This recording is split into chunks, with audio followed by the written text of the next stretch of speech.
Ladies and gentlemen, the following fight is a professional bout of MMA held in the flyweight division, fought over 3 5-minute rounds and is sponsored by House of Cavani. Introducing first, into the blue corner, this fighter is 21 years of age. He hails from Newcastle and fights out of MTK MMA with a professional record of 1 win. In the blue corner, Sam Bird.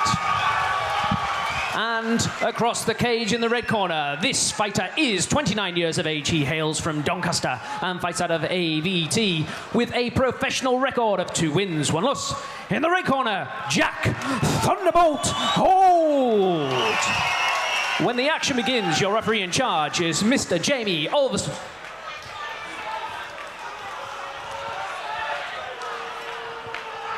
This is going to be a fast-paced one, Harry.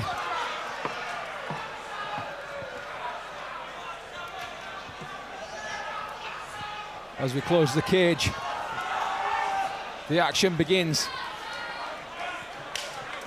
We have it 3 5-minute rounds. Oh, right hand by Bird. Straight on the button. Thunderbolt Holt put down in the first few seconds with a straight right hand. Well, you can't argue with that, Harry. You can't argue with that. It was perfectly placed, perfectly timed on the button. Like a missile. Ladies and gentlemen, at 8 seconds of round number 1, your winner by knockout, Sam Bird.